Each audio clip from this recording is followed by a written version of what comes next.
何よここ。古代ゼムリア文明の遺跡。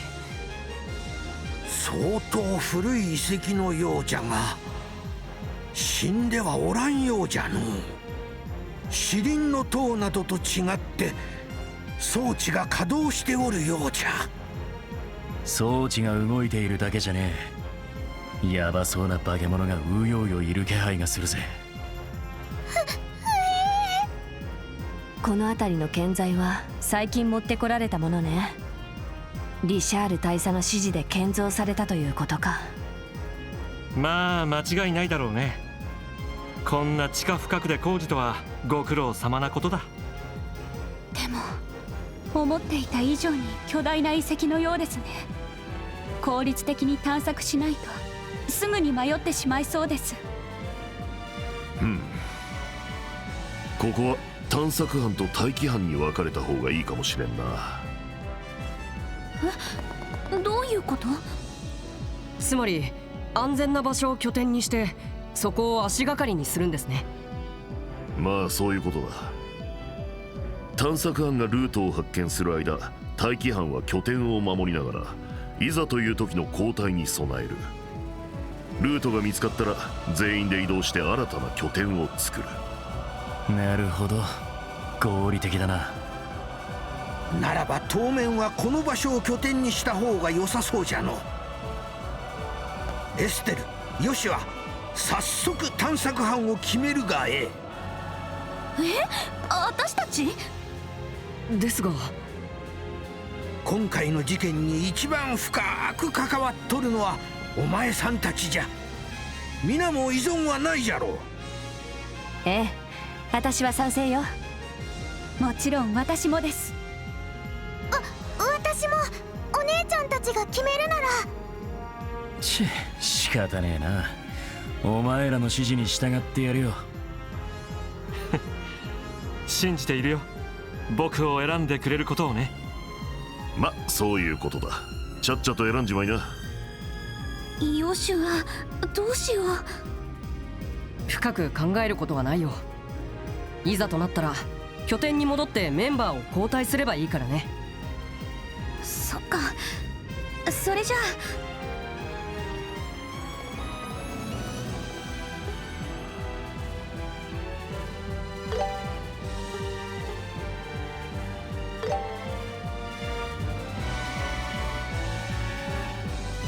拠点になりそうな場所を見つけたらジークをここに向かわせます。私たちがいる場所まで彼が案内してくれると思います。あと私が探索班から外れた場合はエステルさんたちについていってもらいますから。なるほど、わざわざ戻らなくても済みそうだね。頼むわよジーク。それでは探索よろしく頼んだぞ。念のため工具類一式と簡単なキットは用意してきた。オーグメントの改造などが必要になったら言うがいい。分かったわ。それでは行ってきます。やはりノコノコとやってきましたわね。カノーネ大尉。なんであんたがこんなところにいるのよ。空中庭園で気絶してたんじゃ。この私があの程度のことで倒れるものですか。どうやらグランセル城は奪われてしまったようですけど、閣下が輝く輪を手に入れればいつでも取り戻せるというものです。追い詰められた者ほど歌方の夢に酔いしれるか。なんとも悲しいことだね。お黙りなさい。とにかくリシャール大佐の邪魔だけはさせませんわよ。いでよマペットども。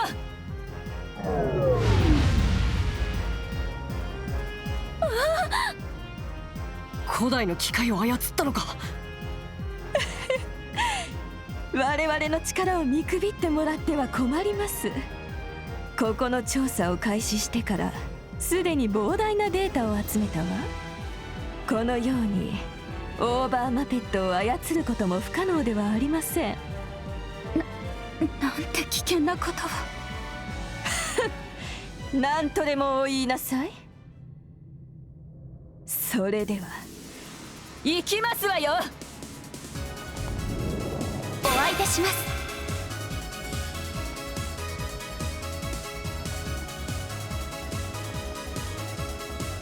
これはどう？せいぜいあがきなさいな。ここが攻め時よ。行くよ。これで終わりだ。沈む。よくも我々の研究成果を。おあいにくさま、息をついている暇なんてないわよ。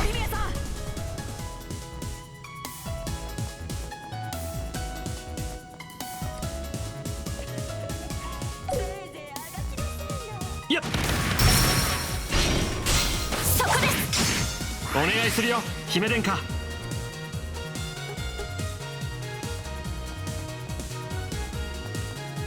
せおせで行こう姫殿下。どうか導きを。バイスアウありがとう。我がオペレーションとオーバーマペットの餌食となりなさい。よーし、そんなもの私たちが叩き壊してあげるわ。悪いけど一気に制圧させてもらう。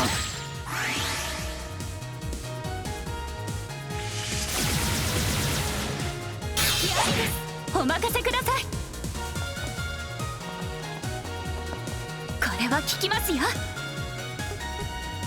おせで行こう。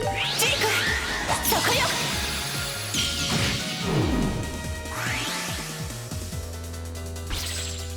行こうか。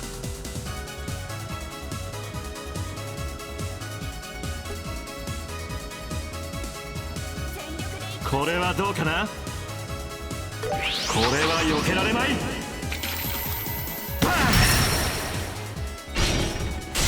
フィーバータイムだ。お任せください。やっ、決めるわ。行くよ。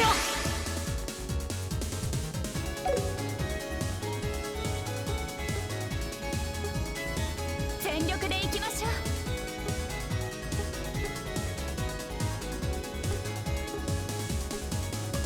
ゴーゴー、よっしゃ。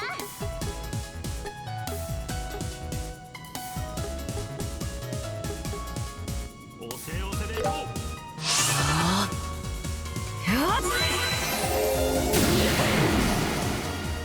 行こうよ。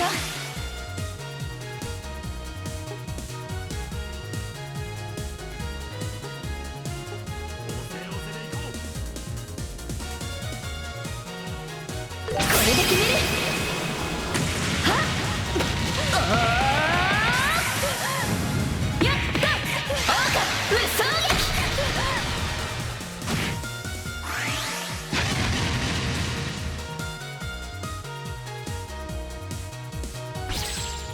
行くよ。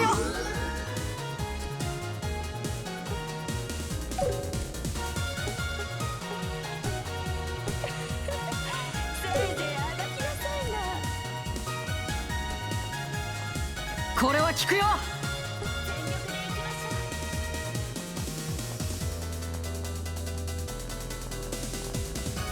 一網打尽だ。おせおせで行こう。支援するよ。切り裂け。そこです。まだまだ終わるわけにはいきませんわ。いや、そろそろ決着をつけさせてもらうよ。手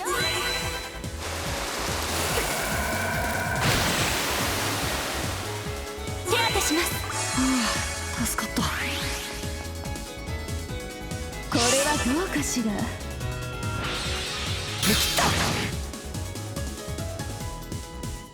っ、こんなところで。大丈夫ですか。助かった。システム保守に専勝機ありです。これは効きますよ。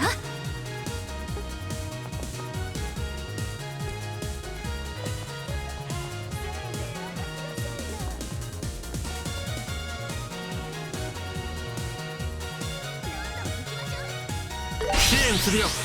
白き光よ、我らに恵みを。ありがとう。行きます。支援するよ。今だ、光よ、その輝きで傷つきし翼たちを癒せ。リヒトグライス。ああ、助かった。苦しませてあげますわ。それそれそれ。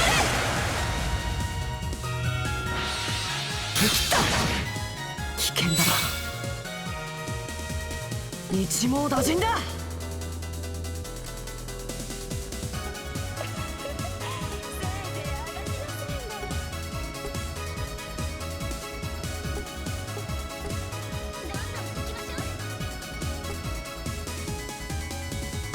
苦労開始。まとめて蹴散らすわ。みんな行くわよ。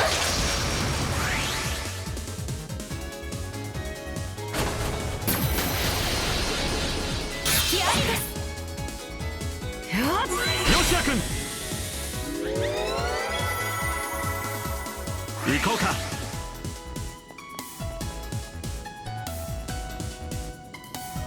ダンスと行こう。それそれ。もらったわ。差し出しなさい。ドレインワレット。私の番ね。これはどう？全力でいきましょう。はあ、旋風。蹴散らすわよ。もちろん。せーの。はあ。いつでもいける。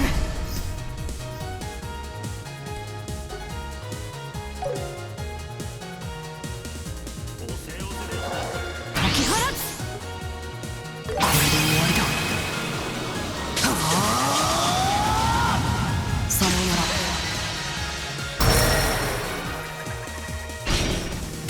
そこです。もっと早く。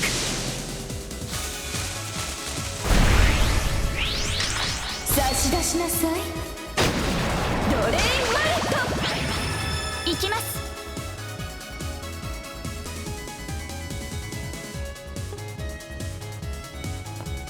どんどん行きましょう。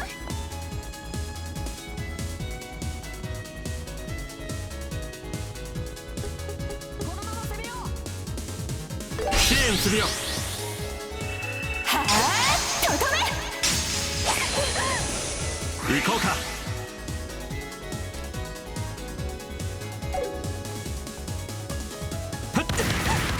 よーし。これはどう？全力で行きましょう。これで決める。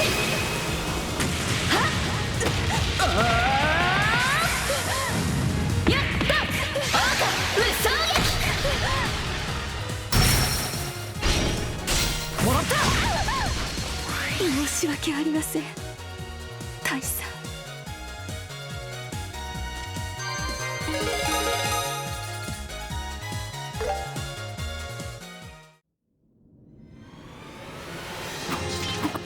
今度は完全に気絶してると思うんだけど。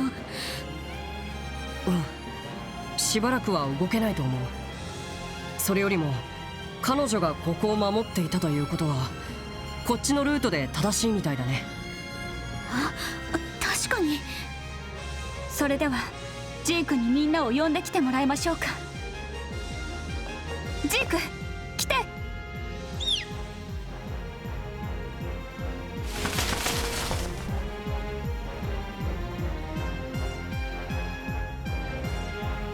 先ほど検出した動力反応から遺跡の規模を割り出してみたが、どうやらこの辺りが遺跡の中間地点のようじゃの。やっと半分か。急がなくちゃいけないのになんだか焦るわね。でもここで焦ったらかえって迷うかもしれない。無理せず確実に進んでいこう。ここが踏ん張りどころじゃ。いつ大佐と戦ってもいいように万全の準備をしていくがいい。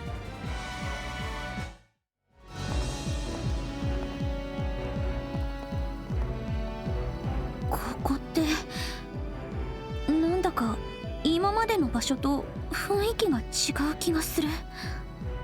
これは動力波が流れているようだね。多分ここが終点だ。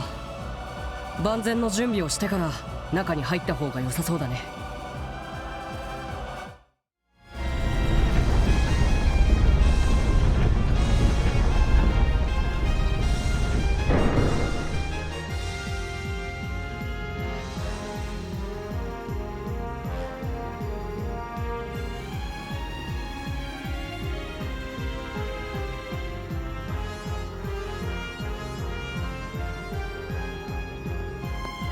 やはり来たか。なんとなく君たちが来るのではないかと思ったよ。リシャール大佐、私たち女王様に頼まれてあなたの計画を止めに来たわ。まだゴスペルは稼働させてないみたいですね。今ならまだ間に合います。それはできんよ。なんでよ。そもそもオーリオールって何？そんなものを手に入れてどうしようっていうのよ。かつて古代人は天より授かったセプトテリオンの力を借りて海と大地と天空を支配したという。その手法の一つがオーリオールだ。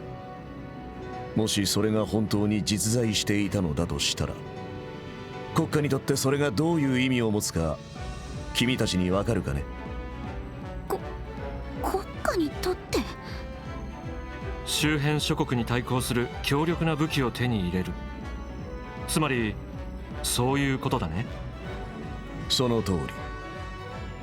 知っての通り、このリベールは周辺諸国に国力で劣っている。人口はカルバードの5分の1程度。兵力に至ってはエレボニアのわずか8分の1にしか過ぎない。唯一誇れる技術力の優位はいつまでも保てるわけではない。二度と侵略を受けないためにも我々には決定的な力が必要なのだよ。だからといってそんな古代の代物を当てにしなくてもいいじゃないの。10年前の戦争だってなんとかなったんでしょ。あの侵略を撃退できたのはカシウス・ブライトがいたからだ。だが彼は軍を辞めた。国を守る英雄は去ったのだ。そして奇跡というものは女神と彼女に愛された英雄にしか起こすことはできない。だから私は情報部を作った。諜報戦で他国に一歩先んじることもそうだが、あらゆる情報網を駆使してリベールに決定的な力を与えられるものを探したのだよ。リベールが苦境に陥った時に再び奇跡を起こせるようにね。それって奇跡なのかな。何？私たちは遊撃士でみんなの大切なものを守るというのがお仕事だけど、でも守ると言ってもただ一方的に守るわけじゃない。どちらかというとみんなの守りたいという気持ちを一緒に支えてあげるという感じなの。それがどうしたのかね。父さんだって別に一人で帝国軍をやっつけたわけじゃない。いろいろな人と助け合いながら必死に国を守ろうとしたんでしょ。みんながお互いを支え合ったから結果的に戦争は終わってくれた。大佐だってその一人だったのよね。今私たちがここにいることだって同じだと思う。大佐の陰謀を知った時はかなり途方に暮れちゃったけど、それでもいろいろな人に助けられながらここまでたどり着くことができたわ。それだって奇跡だと思わない？それは奇跡でも何でもなくて、私たちが普通に持っている可能性なんじゃないかって思うの。もしこれから先戦争みたいなことが起こっても、みんながお互いに支え合えれば何でも切り抜けられるような気がする。わけのわからない古代の力よりそっちの方が確実よ、絶対に。エステルさすがエステル君、あっぱれなほどの前向きさだ。エステルさん、本当にその通りだと思います。強いな君は。だが皆が皆君のように強くなれるわけではないのだよ。目の前にある強大な力、その誘惑に抗うことは難しい。そして私はこの時のために今まで周到に準備を進めてきた。今さらどうして引き返せようか。一つ教えてください。どうして大佐はこの場所を知っていたのですか？何？女王陛下すら存在を知らなかった禁断の力が眠っている古代遺跡。ましてや宝物庫から真下にエレベーターを建造すればその最上層にたどり着けるなんて、あなたの情報網を駆使したって知り得るとはとても思えないんです。それは。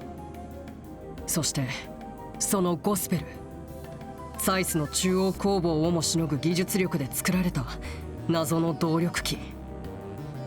あなたはそれを一体どこで手に入れたんですか？答える義務はないな。違う。あなたは僕の質問に答えることができないんだ。どういうこと？ただあなたはこの場所に輝く輪という強大な遺物が眠っていると確信していた。そしてその黒いオーブメントを使えば手に入ると思い込んだんだ。だけどそう考えるようになったきっかけがどうしても思い出せない。そうなんでしょう。それって記憶をなくしちゃった他の人たちと同じってこと？それがどうしたというのだ。強大な力の実在はこの地下遺跡が証明している。オーバーマペットにしても現代の技術では制作不可能だ。ならば私が選んだ道を行くだけだ。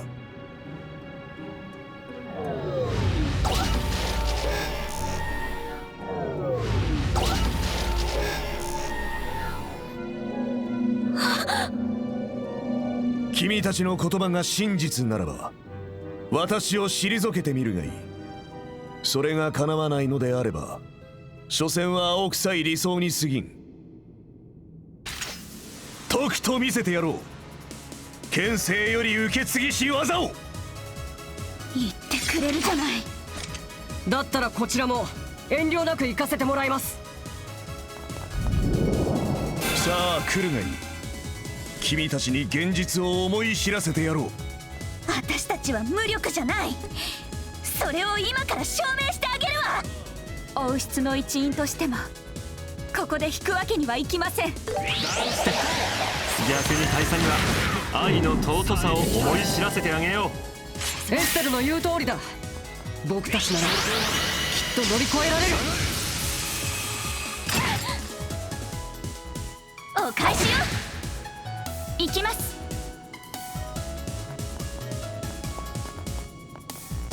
これは効きますよ。さあどこからでも来るがいい。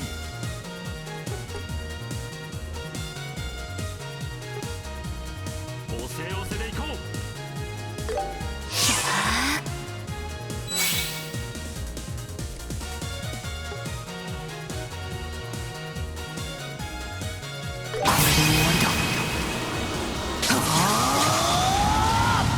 さようなら。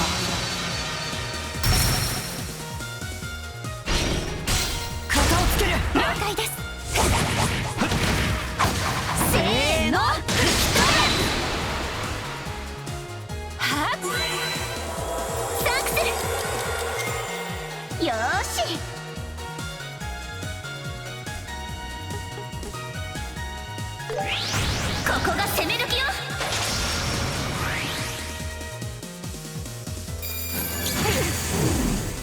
させない。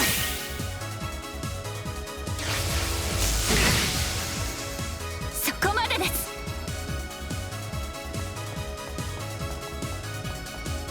これは効きますよ。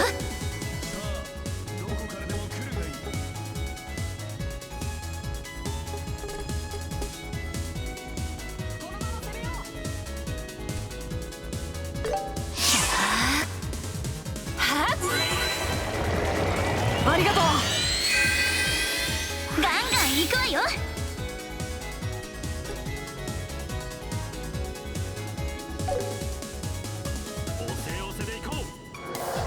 全力全開。さあどこからでも来るがいい。支援するよ。これで決める。はっ、やった、砕け散れ。お待ちです。はあ、行きます。これは効きますよ。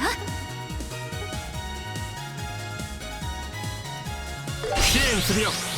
ジーク、そこよ。おまけよ。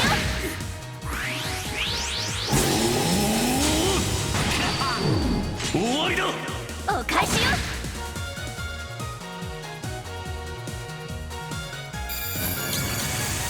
ここからが佳境だ。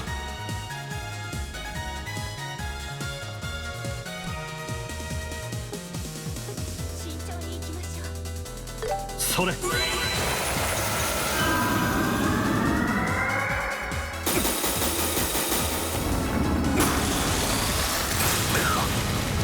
くよ。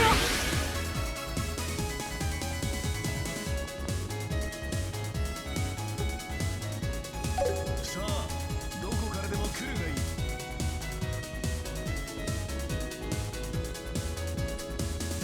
どんどん行きましょう。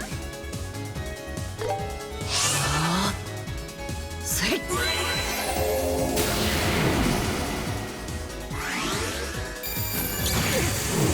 お返しよ。僕が相手だ。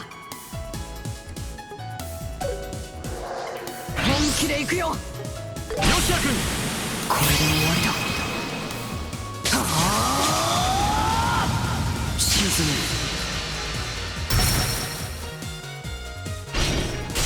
さあ行くよ。決めるよ。もっと早く。なるほど。単価を切るだけのことは我が剣は守るための剣。たやすく崩せるとは思わぬことだ。守るためか。でも今は一本だけでしょ。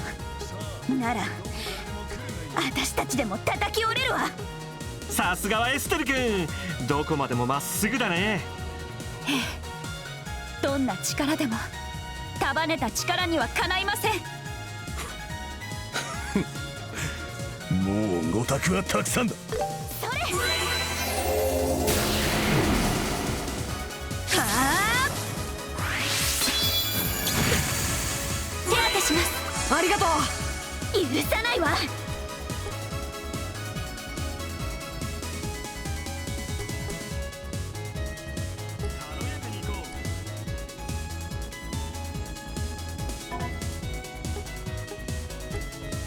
これで決める。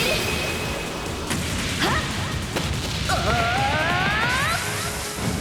やった、オーカ無双撃。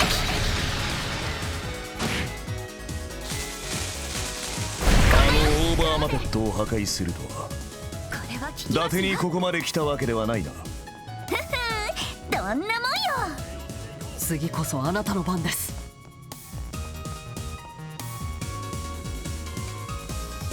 どんどん行きましょう。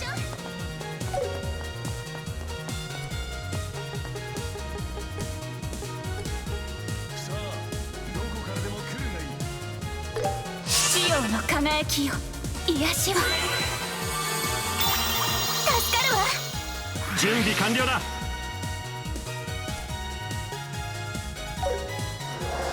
派手に行こう。お見せしよう、美の真髄を。そこだ、味わいたまえ。もらった。はあ、僕が相手だ。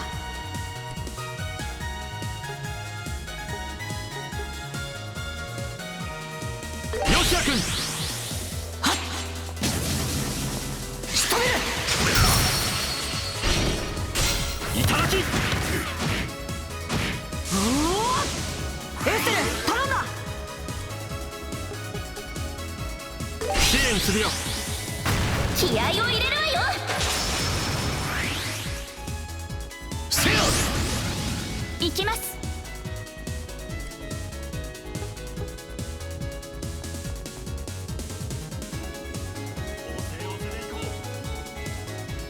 これは効きますよ。支援するよ。来て、お願い。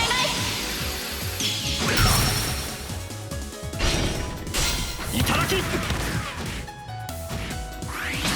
切れるか。前。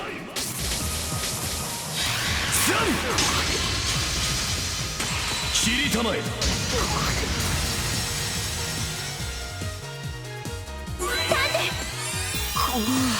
助かった。許さないわ。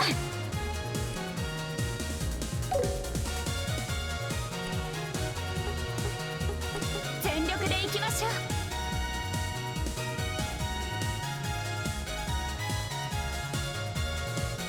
背中は任せて、エステル。ドライブ開始。それ。エステル君、まずいな。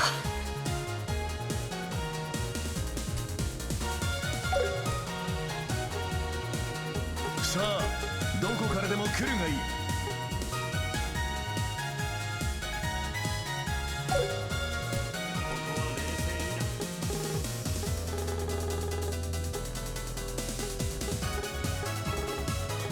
危ないわ。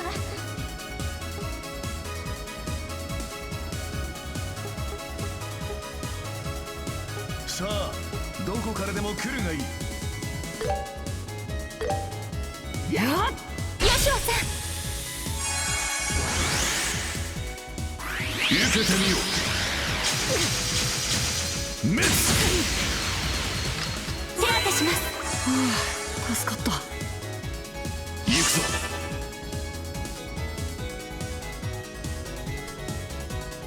これはどうかな。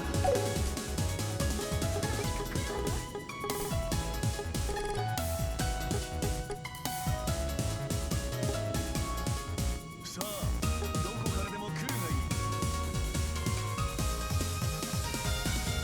それ。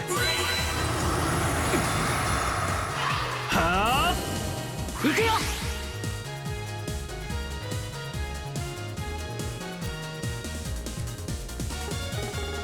慎重に行きましょ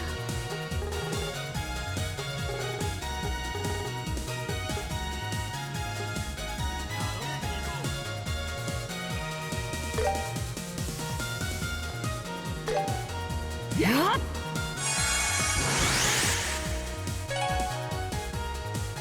よーし、これはどう？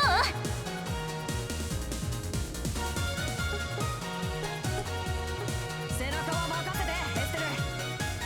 これで決める。はっ、やった、クラケッチ。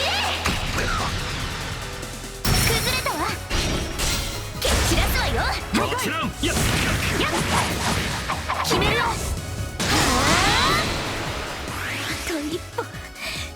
あと一歩で大差に。私をここまで追い詰めると、さすがに認めざるを得ないな。だが真の勝負はここからだ。こちらこそ。行くよ。最後まで視力を尽くすのみです。ヨシア君、覚悟はいい。ダン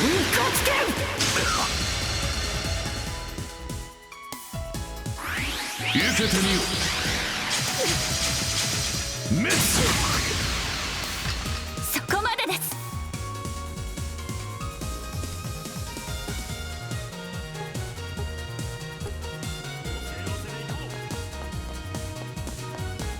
これは効きますよ。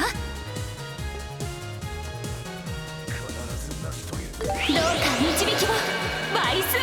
ありがとう。見切れるから参る。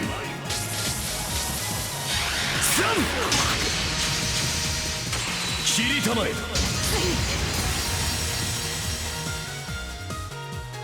大丈夫ですか。助かった。燃えるね。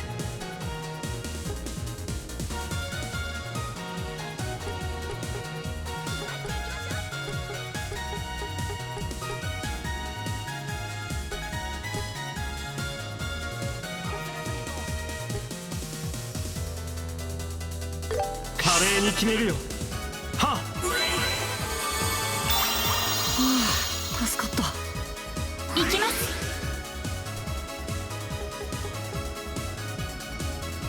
これ強化するよ。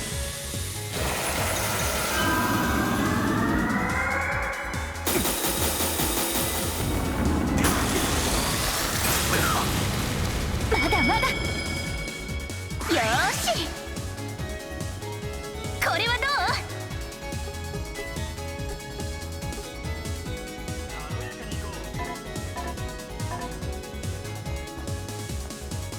おー、せやもらった。燃えてきた。よしはお願い。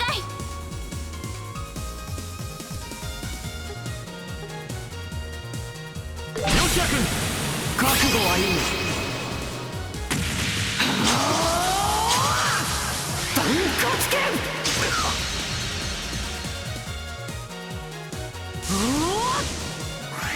見切れるから参る。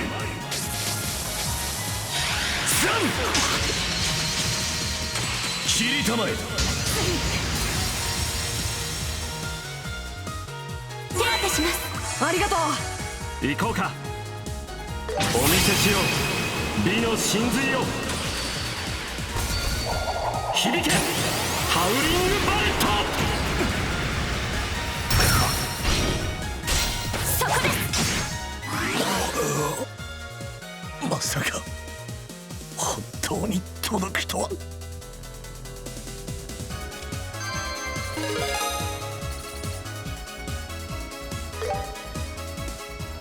さすがだ、カシウス大佐の子供たち。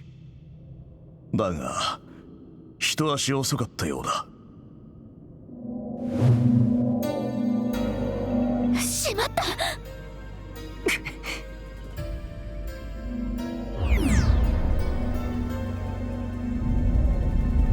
噂には聞いていたが、市長のアーティファクトを停止させた光。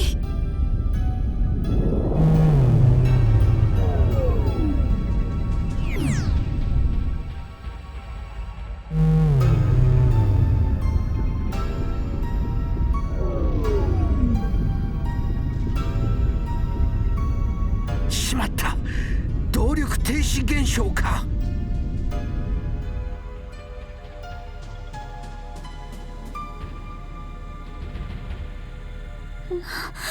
何だったの今の。動力停止現象なんだろうけど、今までのものとは違っていた。まるで何かが解放されたような。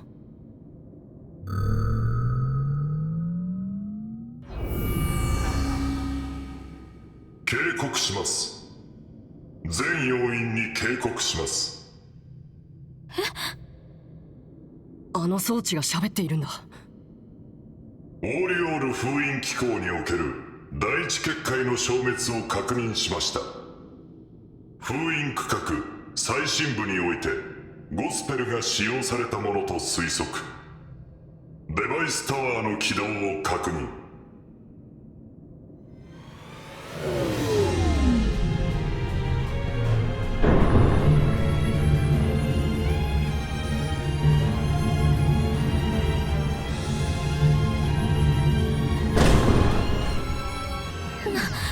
何よこれ。第一結界オーリオール封印機構。大佐、これは一体。わからない。このような事態になることは想定していなかった。第一結界の消滅により輪からの干渉波微量ながら発生。輪の守護者の封印解除を確認。全要員は可及的速やかに封印区画から撤退してください。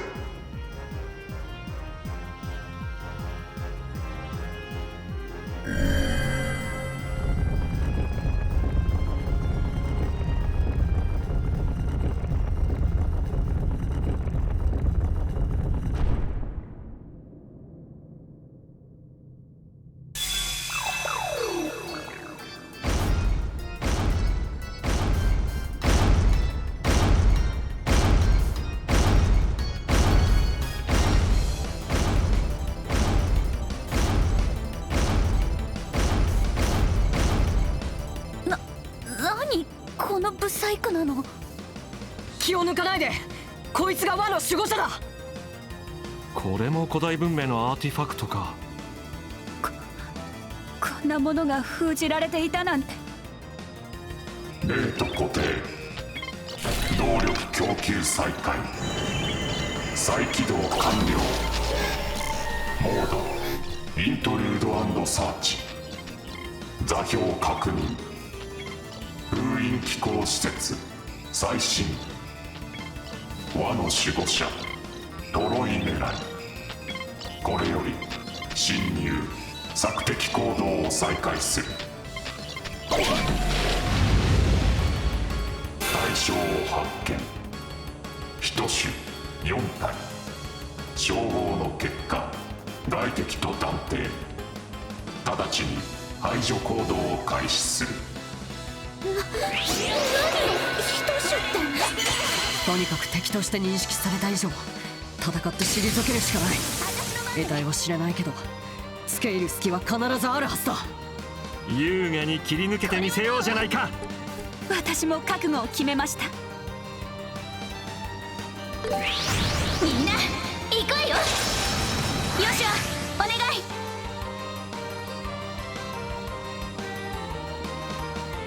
これは効くよ。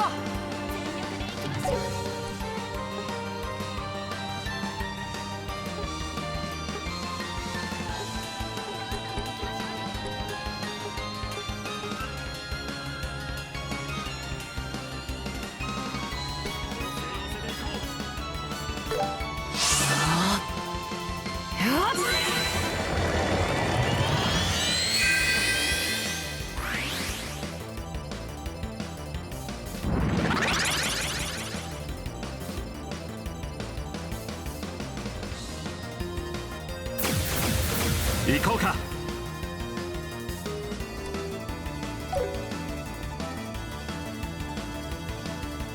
気張っていきましょう。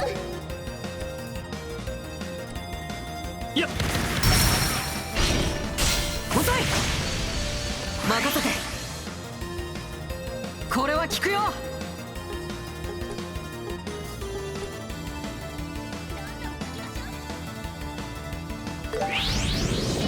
そこだ。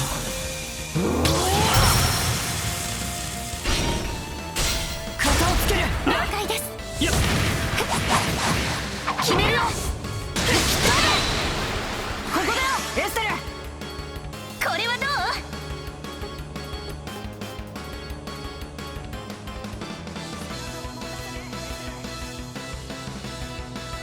見えた。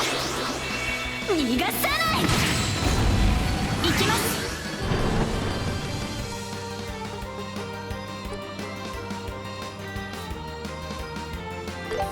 ジオの輝きよ。はっ。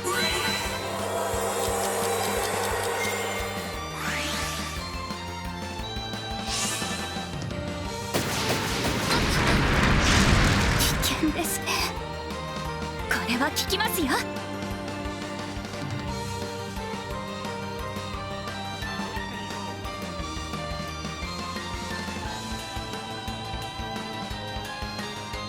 決めるいか。ジーク、そこよ。いただき。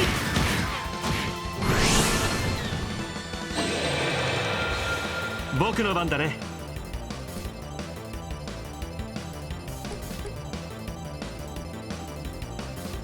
決まっていきましょう。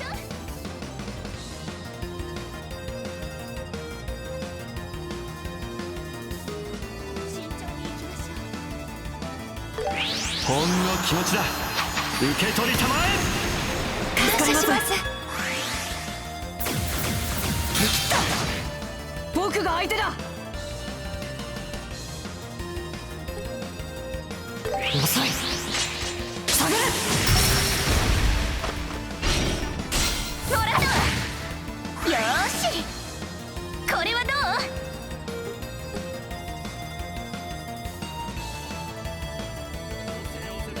どうりゃ。蹴散らすわよ。了解。やっせーの。させない。お任せください。これは効きますよ。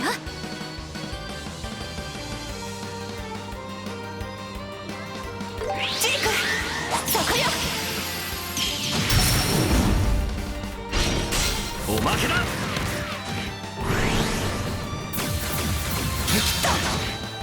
僕の番だね。これはどうかな。狙いは外さない。シュート。流れを変える。本気で行くよ。これで終わりだ。沈む。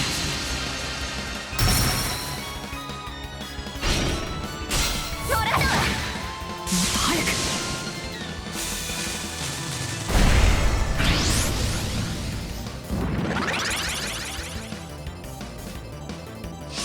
私の番ね。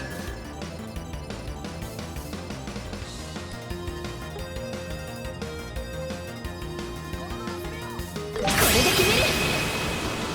はっ、おー、やった。砕け散れ。だよ。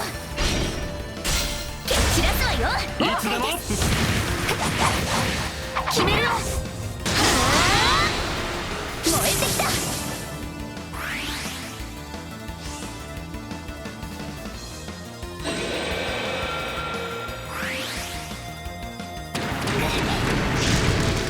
手当てするよ。助かるわ。そこまでです。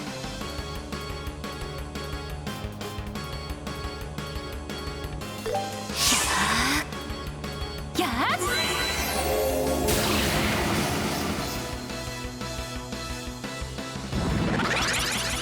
僕が相手だ。これは効くよ。そこだ。食らそこです。え。もっと早く。行きます。これは効きますよ。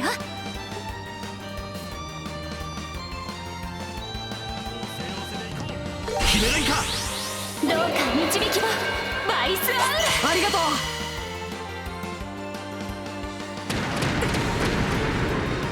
ル。手当てします。ありがとう。燃えるね。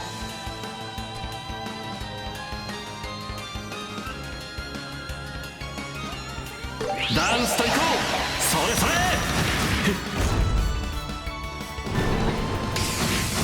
あったまってきた。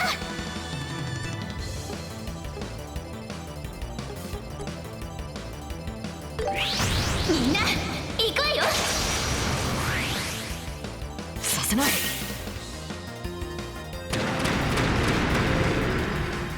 お返しよ。そこまでです。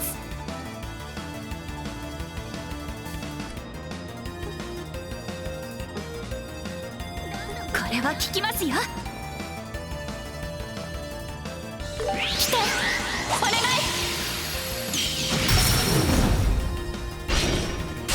遅い。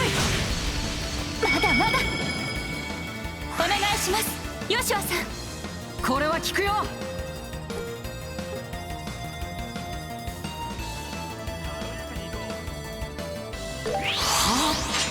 気づけ。もらったわ。警告、外敵の脅威度を更新。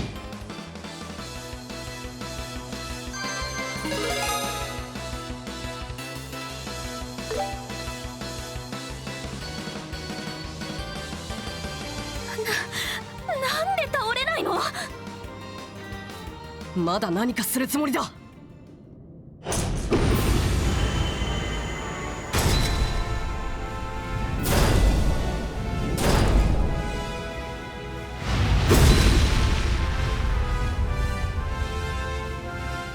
モードジェノサイド、魔の守護者トロイメライ。これより殲滅行動を再開する。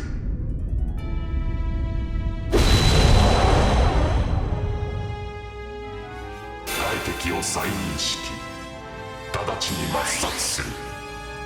明らかにさっきよりもヤバい雰囲気ね。ジェノサイドモードか。もはやなりふりは構わないらしい。だからどうしたって感じだけどね。修羅場なら何度もくぐってきたんだから。まあ今の僕たちに乗り越えられないものはない。行くよエステル、みんな。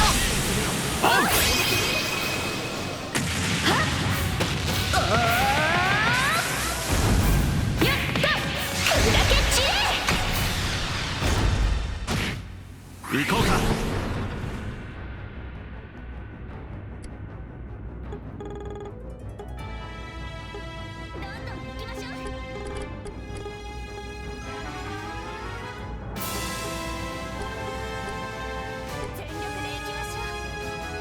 はっ。行きます。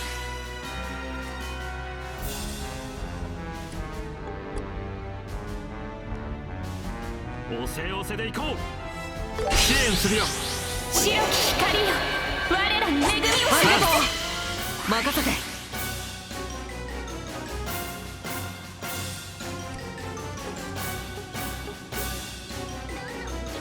ヨシア君、終わりだ。さあ行くよ。了解です。やっ、決めるよ。もっと早く。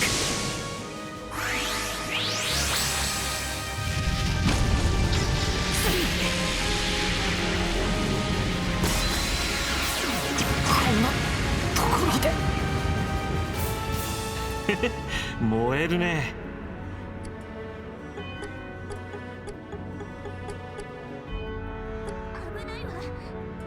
華麗に決めるよ。はっ。助かった。行きます。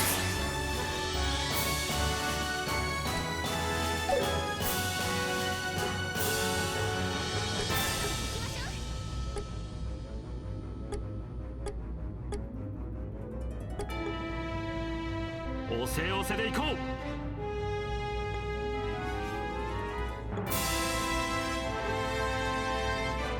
父よの輝きよ。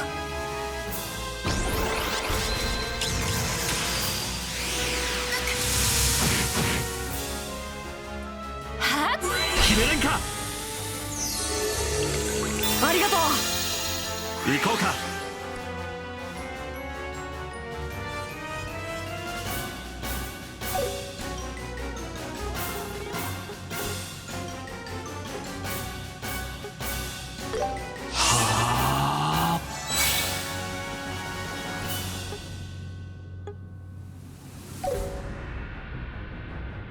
軽やかに行こう。全力全開。こうどうりゃ。遅い。はあ。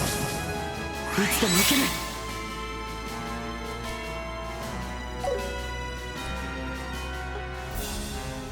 おせおせで行こう。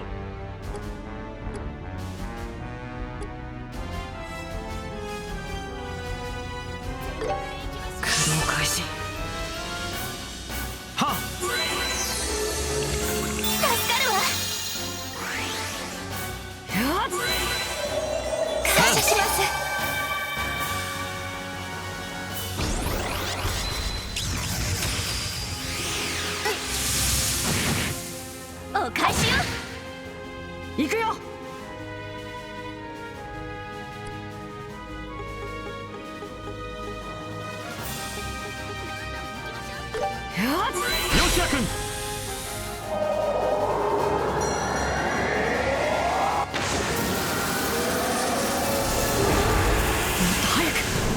行きます。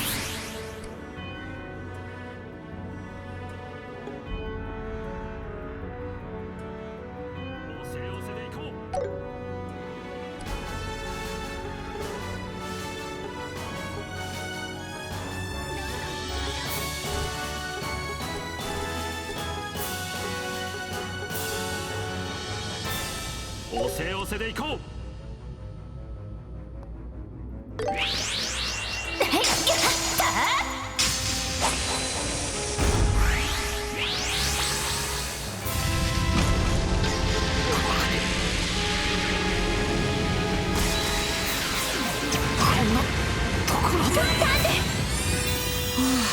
助かった。流れを変える。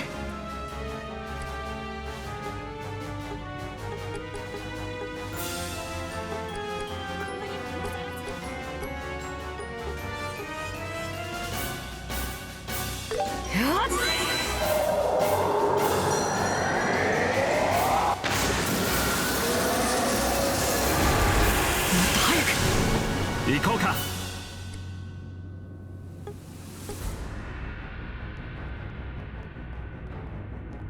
全力で行きましょう。ほんの気持ちだ。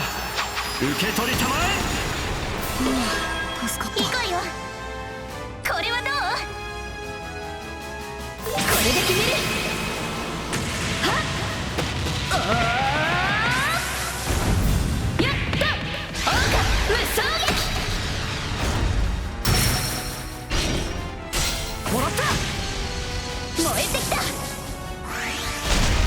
損傷 AA キャンセラー発射不能。よし、着実に効いてるわね。不思議ですね。今なら負ける気がしません。ああ、この調子で押し切ろう。軽やかに行こう。解き放つ。気張っていきましょう。覚悟はいいよ。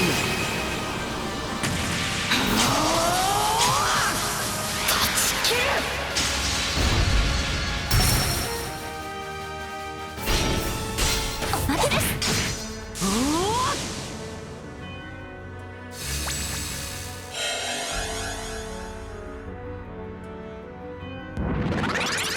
お任せください。これは効きますよ。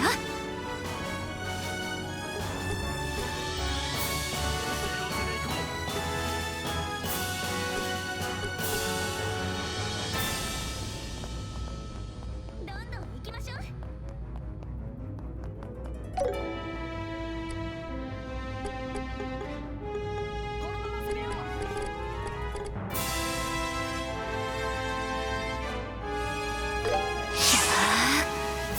やあ、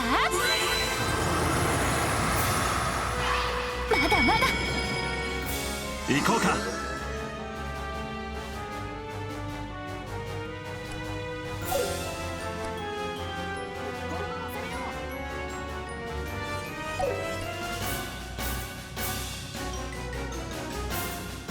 全力で行きましょう。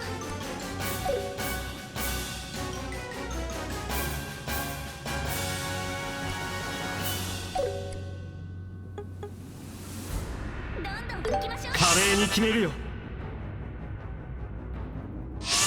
各部冷却開始。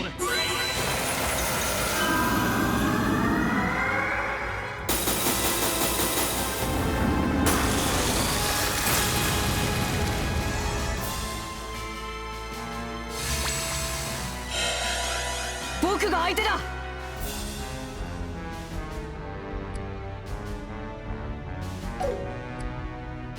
慎重に行きましょう。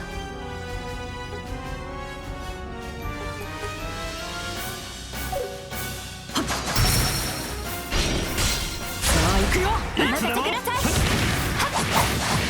決めるよ。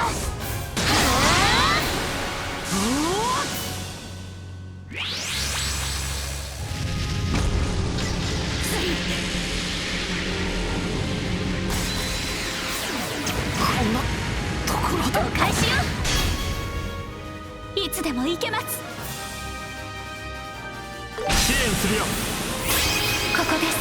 光よ、その輝きで傷つきし翼たちを癒せ。リヒトグライス。助かるわ。助かった。行こうよ。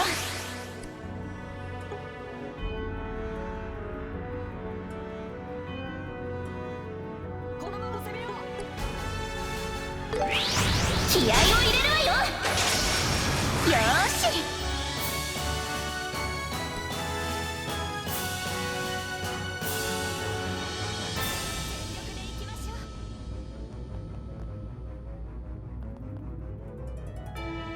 これで決める。はっ、おーやった。オオカ無双撃。スタンよ。いただき。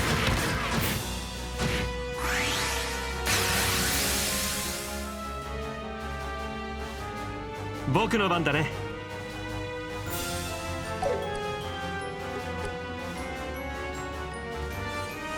全力で行きましょう。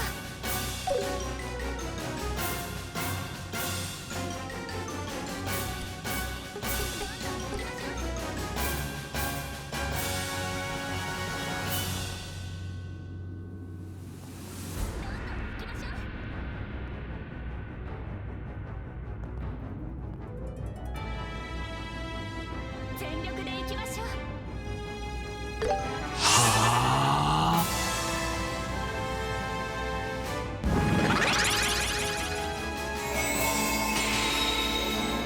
行くよ。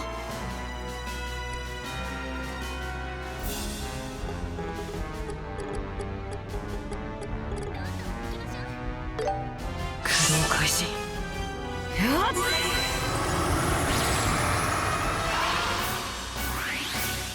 炎よ。はあ、させない。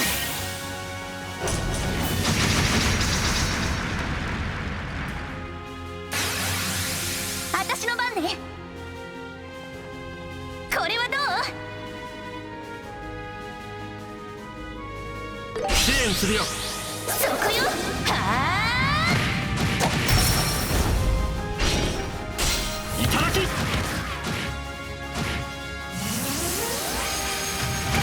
こうか。これはどうかな。狙いは外さない。シュート。行くよ。これは効くよ。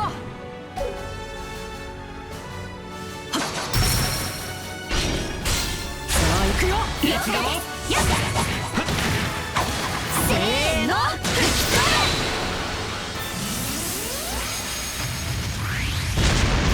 発射後のタイマー。バスターレーザー使用不能。よし、あと一息だ。効きますよ。大団円はすぐそこだ。さあ、みんな最後の力を振り絞るわよ。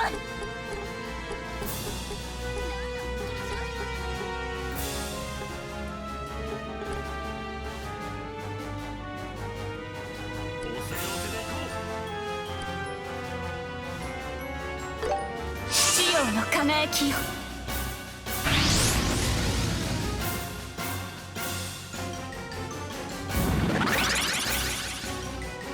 やっ、決めれんか。助かるわ。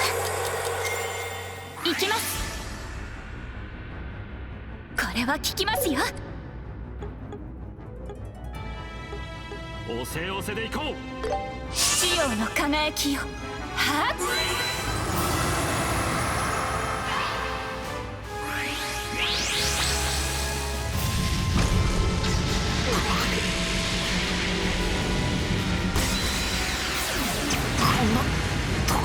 大丈夫ですか。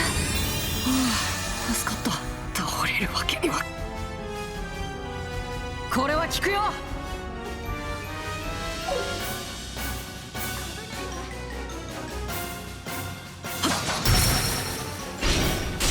らったわ。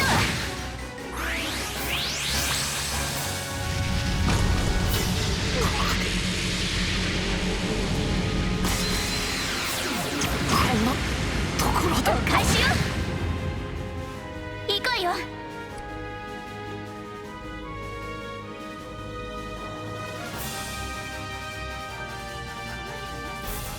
これで決める。はっ、やった砕け散れ。いただき。燃えてきた。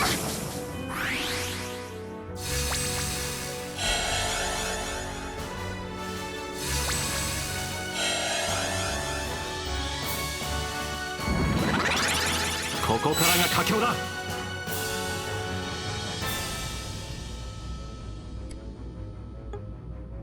ご無理はなさらず。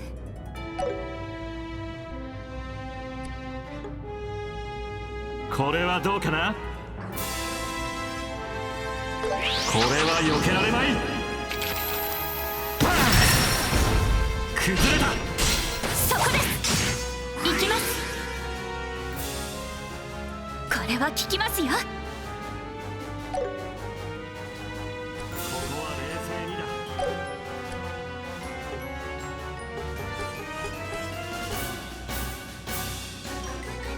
潮の輝きよ。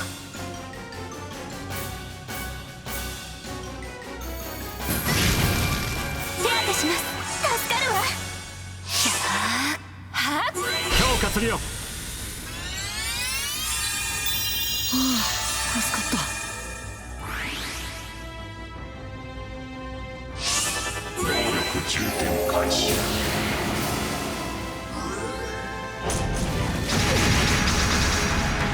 お返しよ。厄介ね。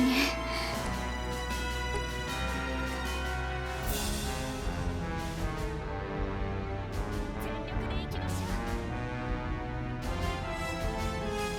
う。支援するよ。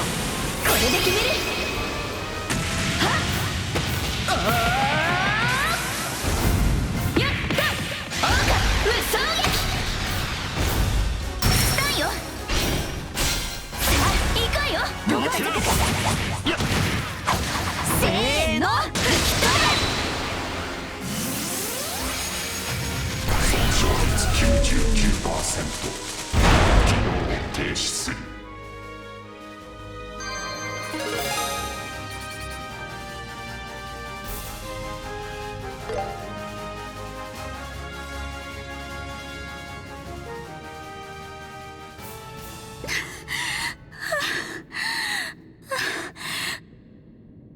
なんとか倒せた。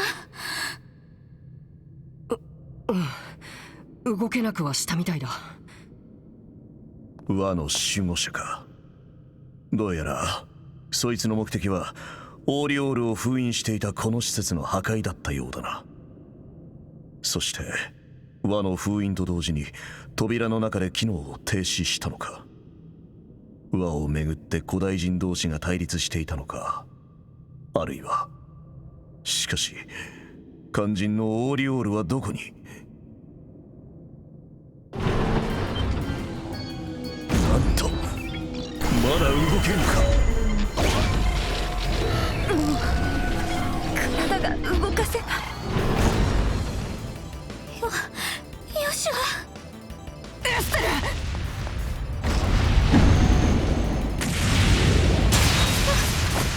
左遷。大佐。こいつは私が何とかする。早くここから逃げたまえ。でも君たちは今しがたこいつと死闘したばかりだ。私の方はもう動けるようになった。時間を稼ぐことくらいはできる。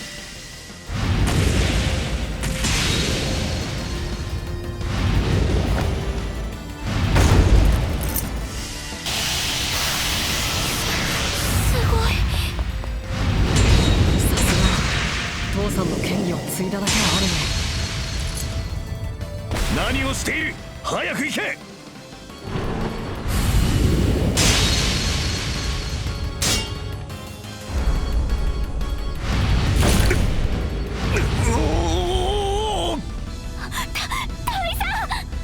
どうしたら。いいから行きたまえ。君たちとの勝負に敗れた時、私の命運は尽きていたのだ。そんな。だから気にすることはない。私の計画は失敗に終わったが、最後に君たちを助けられれば後悔だけはせずに済む。やれやれ、諦めなければ必ずや勝機は見える。そう教えたことを忘れたか。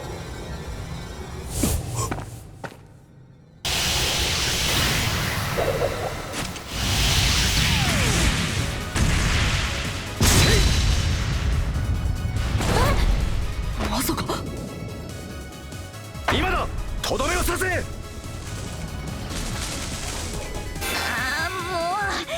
突っ込みたくて仕方ないけど。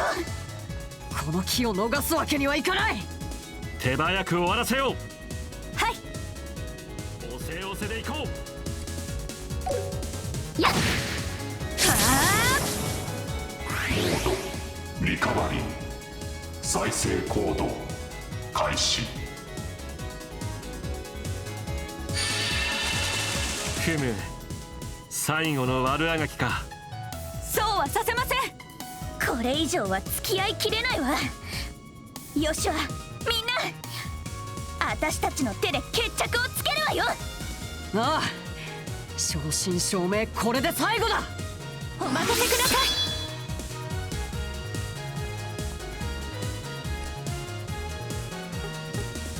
このまま攻めよう。どうか導きをバイスアウル。ありがとう。お任せします、オリビエさん。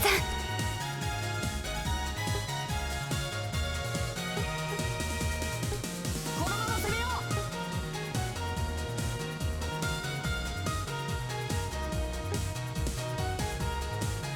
お見せしよう、美の真髄を。そこだ、味わいたまえ。フィーバータイムだ。了解です。やっ、せーの、行くよ。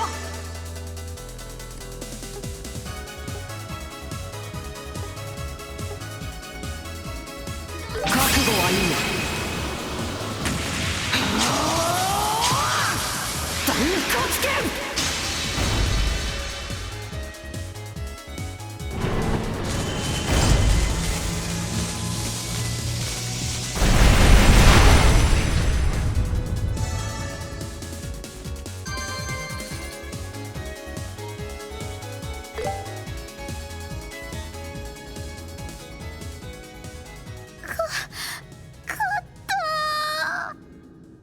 みんなご苦労だったな。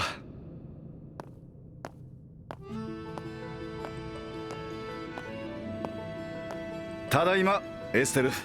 よしはずいぶんと久しぶりだな。父さん。まだまだ爪は甘いが、一応修行の成果は出たようだな。今回は合格点をやろう。合格点じゃないわよ。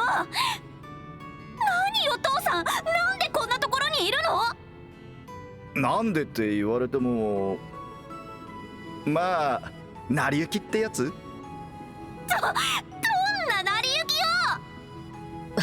よ。父さんも相変わらず元気そうだね。おお前も少し背が伸びたみたいだな。どうだ、エステルのおもりはいろいろと大変だっただろう。どういう意味よ。まあそれなりにね。でもそれと同じくらい僕もエステルに助けられたから、だからおあいこってところかな。そうか、いい旅をしてきたみたいだな。はじめまして、カシウス・ブライト殿。僕の名前はオリビエ。帝国出身の演奏家ですよ。おお、君がそうか。一段落したら話を聞かせてもらおう。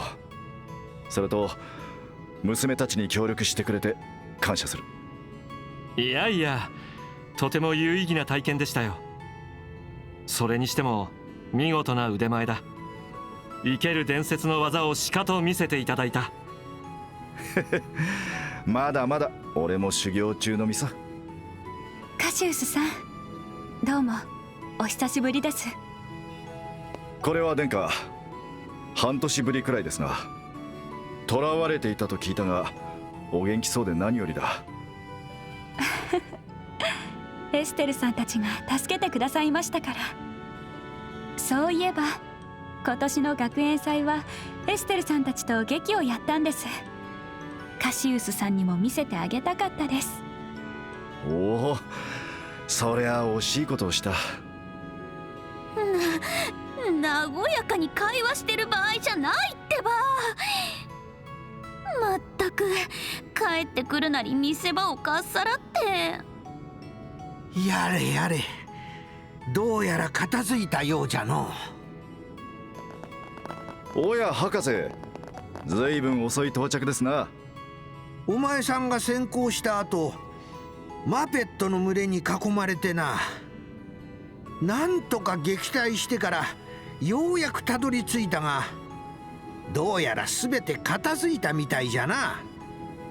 ええ、いろいろと課題は残ったが、とりあえず一件落着でしょう。でも情報部に操られた大部隊がお城に迫っているんでしょ。確かに警備艇も来ていたみたいだし、父さんが来た時地上の様子はどうだった？ああ、そのことならもう心配ないぞ。モルガン将軍に頼んで事態を収拾してもらっている。シードにも動いてもらったから、じきに騒ぎは沈静化するだろう。なんですっ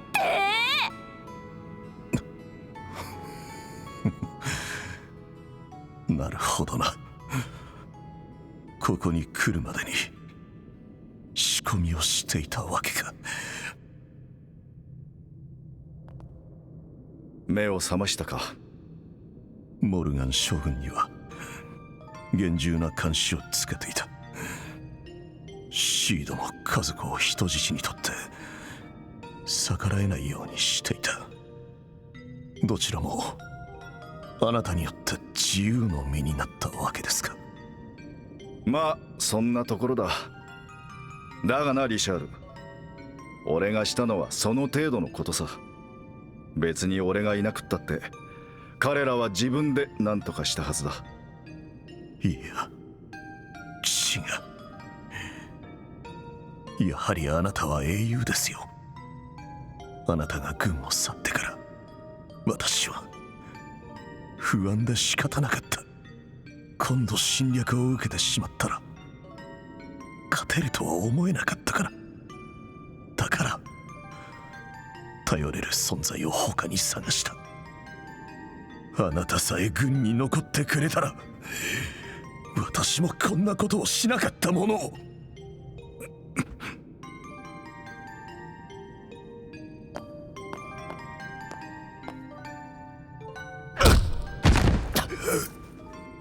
甘ったれるなリシャール。貴様の間違いはいつまでも俺という幻想から解き放たれなかったことだ。それほどの才覚を持ちながらなぜ自分の足で立たなかった。俺はお前がいたから安心して軍を辞めることができたのだぞ。大佐、俺はそんなに大層な男じゃない。10年前も将軍やお前たちが助けてくれたから勝つことができた。そして大切なものを守れずに現実から逃げてしまった男に過ぎ。父さん。だがな、もう二度と逃げるつもりはない。だからリシャール、お前もこれ以上逃げるのはよせ。罪を償いながら自分に何が足りなかったのかを考えるがいい。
エステル・ブライト並びにヨシュア・ブライト。今回の働きによりグランセル支部は声優劇士資格の推薦状を送ります。どうぞ受け取ってください。はい。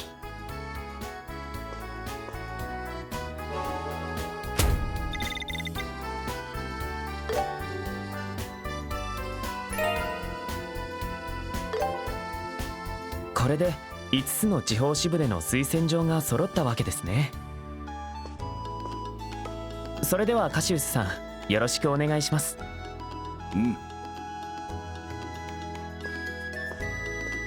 エステル・ブライト並びにヨシュア・ブライト、これより協会規約に基づき両名に声優劇士の資格を与える。各地方支部での推薦状を提出せよ。はい。どうぞご確認ください。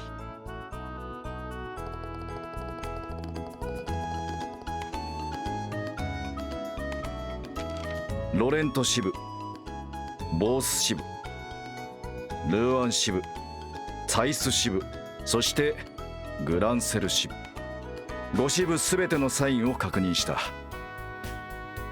最終ランク準遊撃士1級。ここまで行くとは思わなかった。正直驚かされたぞ。エイドスと遊撃士紋章においてここに両名を声遊撃士に任命する。両者エンブレムを受け取るがいい。はい。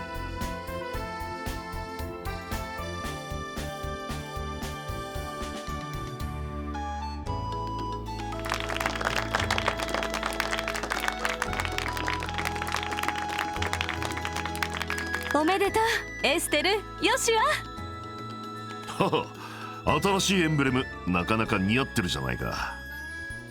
まあ今回ばかりはよくやったと褒めてやるよ。みんなありがとう。ここまで来れたのも皆さんが支えてくれたおかげです。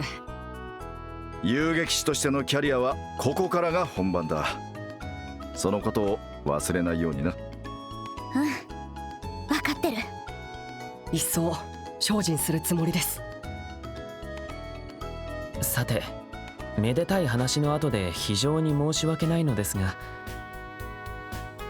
ここで皆さんに一つ残念なことをお知らせしなくてはなりません。残念な知らせ？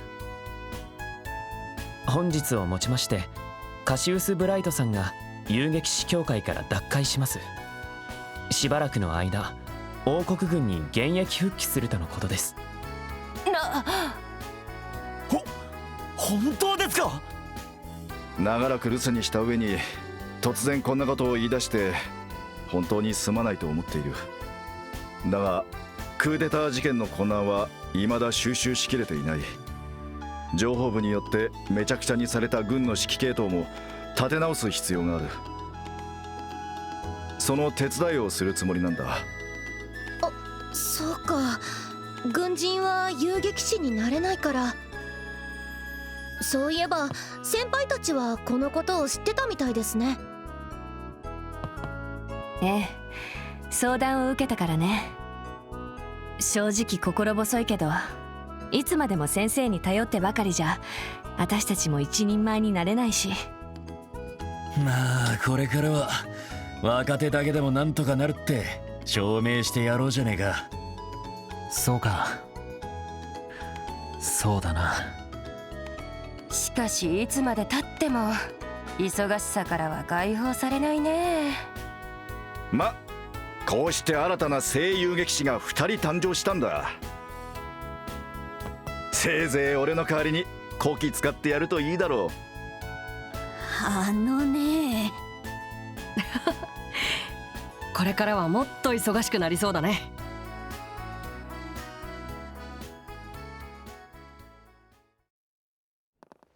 まったく父さんってば、生誕祭くらいオート見物に付き合ってくれたらいいのに。すまんが早速軍議があってな。リシャールこそ逮捕されたが、未だ逃亡中の特務兵も多い。カノーネ大尉もあの地下遺跡でいつの間にか姿をくらませていた。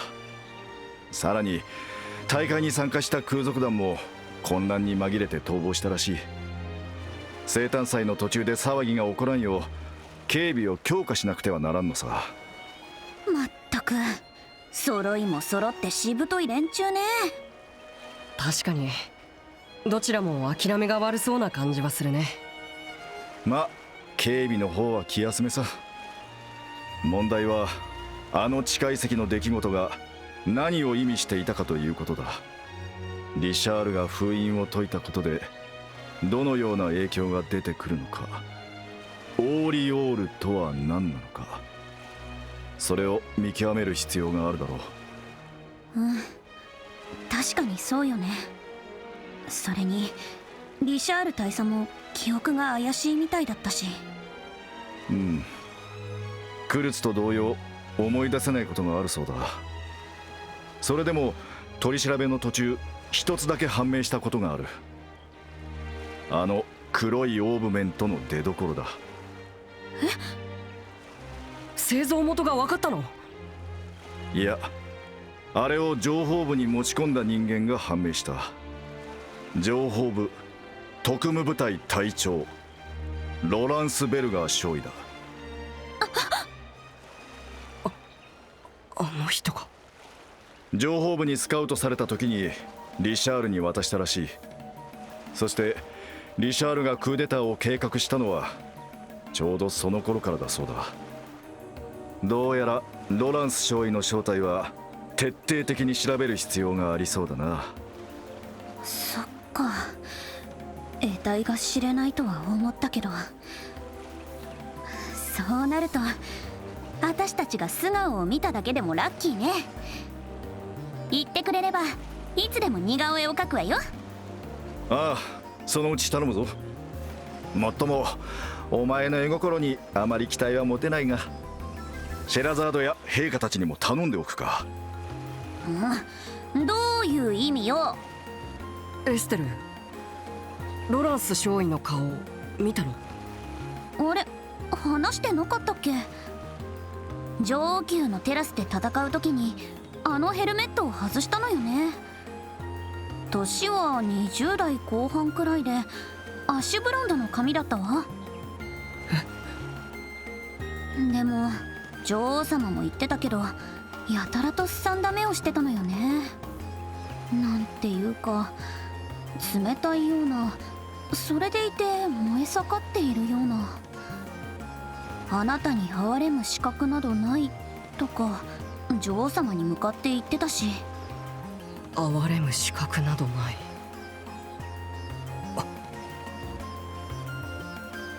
ヨシュア？うん、お前は昔から考えすぎるところがあるようだな。事件の後始末は俺たちに任せて生誕祭を楽しんできたらどうだ？うん、それもそうだね。そうそう、目いっぱい楽しんじゃいましょう。そうだ、確か今夜はお城に泊めてもらえるのよね。ああ、女王陛下のご配慮で右翼の2つの客室を貸していただいた。俺とヨシアが右側でエステルとシェラザードが左側だ。私とシェラ姉が一緒なの？別の組み合わせがいいのか？だったら俺とエステル、ヨシアとシェラザードにするか。たっぷりと父に甘えるがいい。やっぱりシェラ姉と一緒でいいね。テレ屋さんめ。それじゃ夜にまた会おう。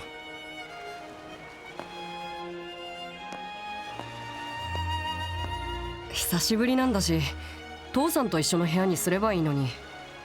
君のお母さんのこととかいろいろ話すことがあるんじゃないの？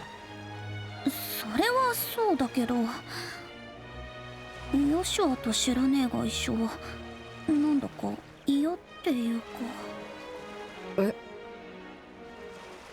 なんでもない。それよりもととと見物に行きましょう。街の中すごくにぎわってたし。そうだね、いろいろと回ってみようか。疲れたら東街区にある休憩所で一休みするのがいいんじゃないかな。あ、百貨店の裏にある休憩所ね。それじゃあ街を見物しながら最後にあの休憩所に行くとしますか。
あちこち回ったからさすがにちょっと疲れちゃったわね。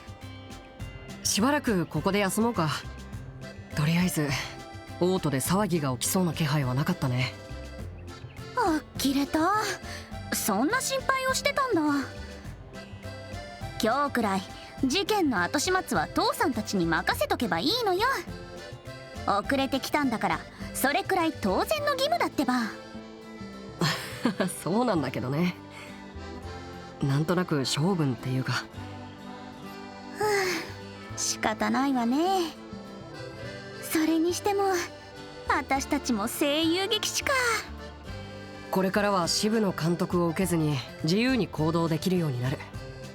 人手が足りない支部からの応援要請なんかも来るから定期船を使う機会も多くなるね。その分責任も増えるんだけど。うん、でもまあなんとかやっていけるわよね。今回だってクーデターは阻止することができたんだし、もう父さんにヨシュアがいないと心配だなんて言わせないんだから。さすがにもう言わないと思うよ。でも僕はこれからも君と一緒にいたいと思ってるけどね。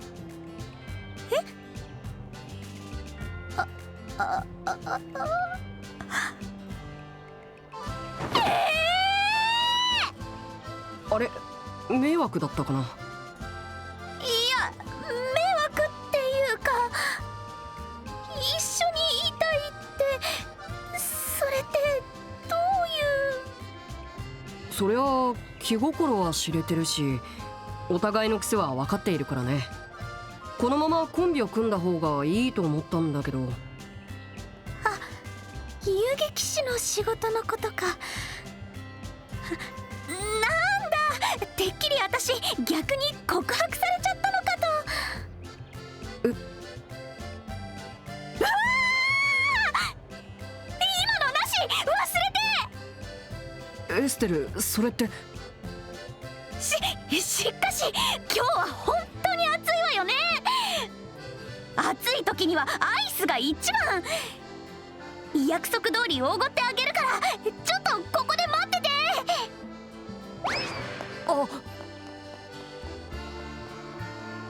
アイス売り場はそっちじゃないと思うんだけど。もしかしてエステル。いやそんなわけないよな。いやー、若い人は羨ましいですね。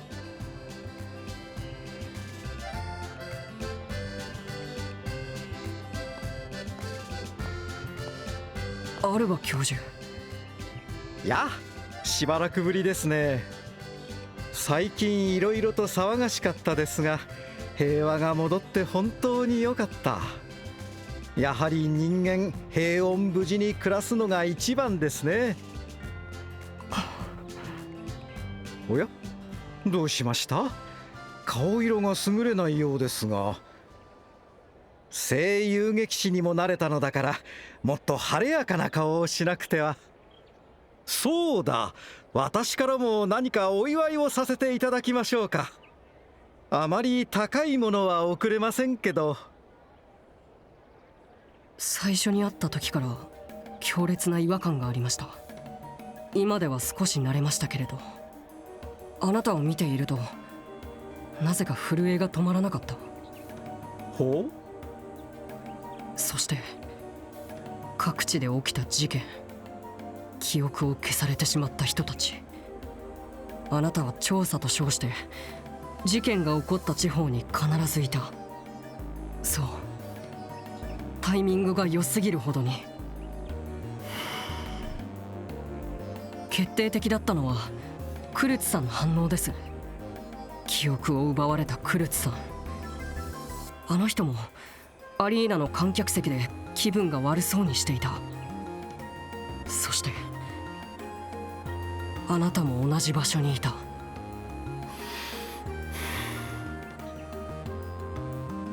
アルバ教授、あなただったんですね。認識と記憶を操作されながらそこまで気づくとは大したものだ。さすが私が作っただけはある。では暗示を解くとしようか。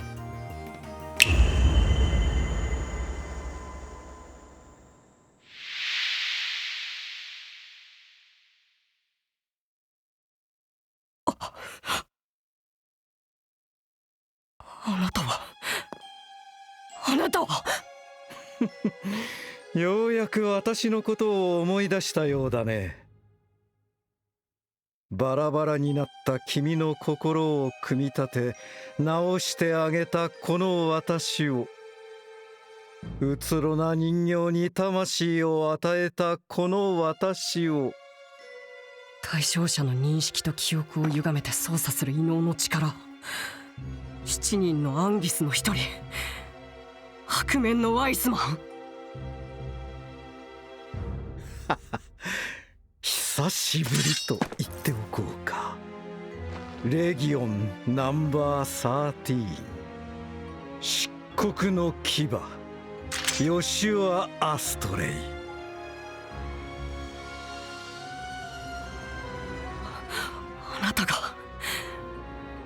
あなたが今回の事件を背後から操っていたんだな。それじゃあのロランス少尉はやっぱり。お察しの通りだ。彼の記憶は消さないであげたからすぐに正体に気づいたようだね。彼も喜んでいるだろう。あなたは僕を始末しに来たんですか？そう身構えることはない。計画の第一段階も無事終了した。少々時間ができたので君に会いに来ただけなのだよ。第一段階、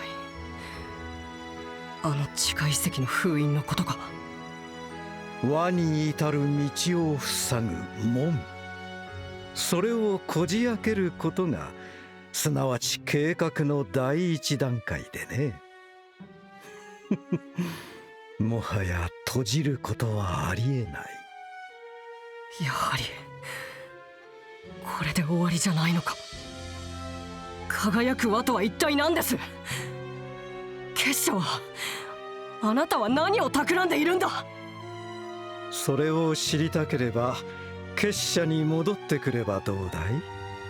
君ならすぐに現役復帰できるだろう。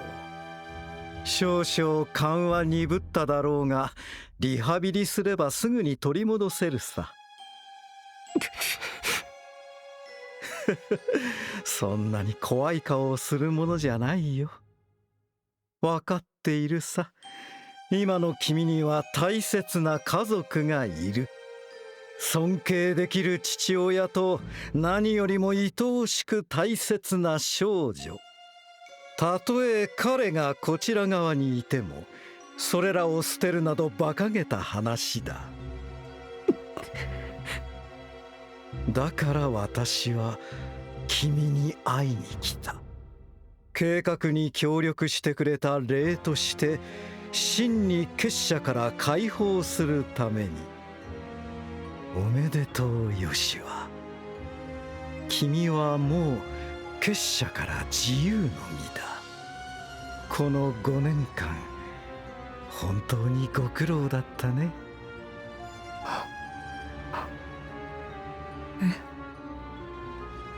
なんだ、つまらないな。もっと嬉しそうな顔をしてくれると思ったのだが。まだ感情の形成に不完全なところがあるのかな。僕が計画に協力何をバカなことを言ってるんだ。ああ、すまない。うっかり言い忘れていたよ。君の本当の役目は暗殺ではなく諜報だったのさ。結社に見捨てられた子供として同情を引き、見事保護されてくれた。そして定期的に結社の連絡員にいろいろなことを報告してくれたんだ。遊撃士協会の動向とカシウス・ブライトの情報をね。無論そんなことをしていたのは君自身も覚えていないだろう。私がそう暗示をかけたからね。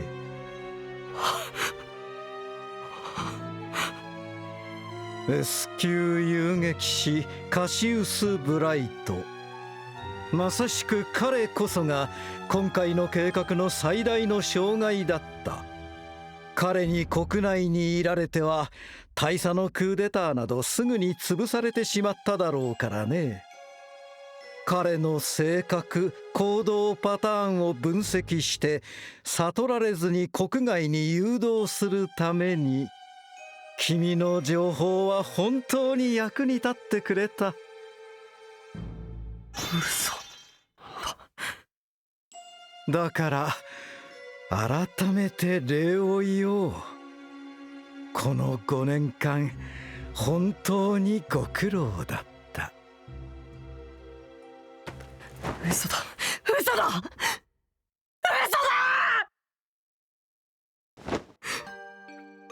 僕はエステルと過ごした僕のあの時間は何がそんなに悲しいのかな。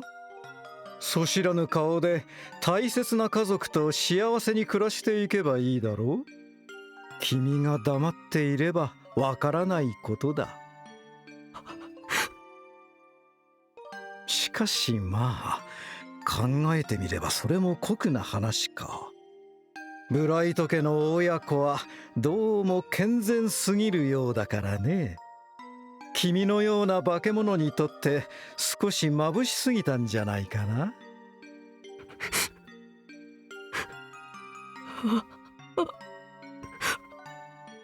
君は人らしく振る舞えるが、そのあり方は普通の人とは違う。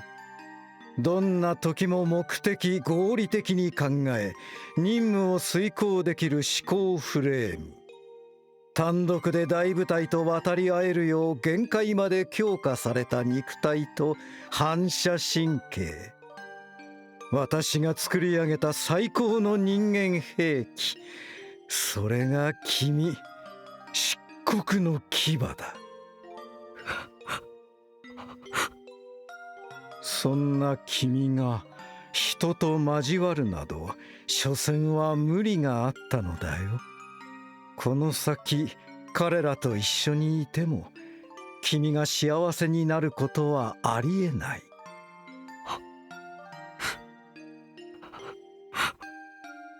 だから辛くなったらいつでも戻ってくるといい。大いなる主が滑る魂の結社、我らがウロボロスに。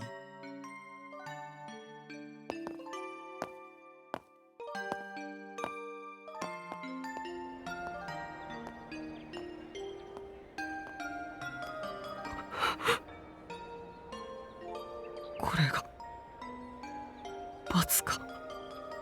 姉さん、レーベ、僕は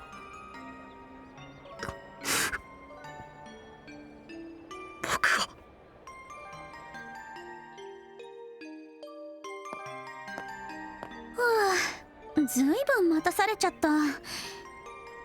なんだかんだでもう夕方だし、ヨシュはさっきのどう思ったんだろう。思い出したらまた顔が熱く。おや、エステルさん。あれ、アルバ教授、こんなところで会うなんて珍しいわね。そうかもしれませんね。そうだ、先ほどヨシュア君とも会いましたよ。おめでとうございます。声優劇士になったそうですね。まあね。あれ？どうしました？教授ってばいつもと雰囲気が違うない？なんだかすごく楽しそうな顔をしてるわよ。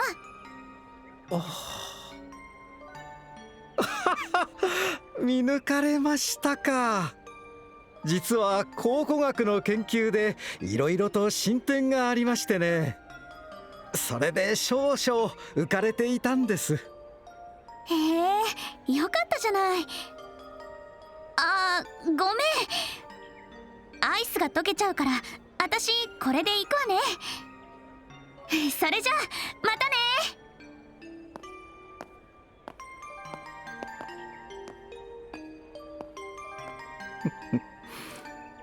なるほど、カシウス・ブライトの娘か。なかなか楽しませてもらえそうだ。ごめん、遅くなっちゃって。ものすごく混んでてさ、ようやくゲットできたのよ。そっか、ご苦労様。ありがたくごちそうになるよ。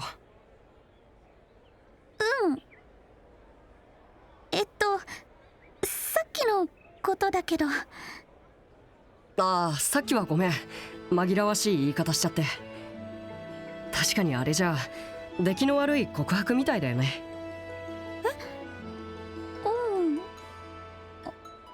出来が悪いってことはないけど。まあ考えてみればそう結論を急ぐこともないよね。声優劇士になったからといって別の仕事に就いてもいいわけだし、ここはお互い将来についてじっくり考えるべきかもしれないな。確かに結婚なんかしちゃったら子育てもしなくちゃいけないし、だから先走りすぎだっての私。さてと、もう夕方だしアイスを食べながら城に戻ろうか。父さんとみんなが待ってるよ。ヨシュはどうしたのエステル？将来についての相談があるとか？違うってば。さっさとお城に戻りましょう。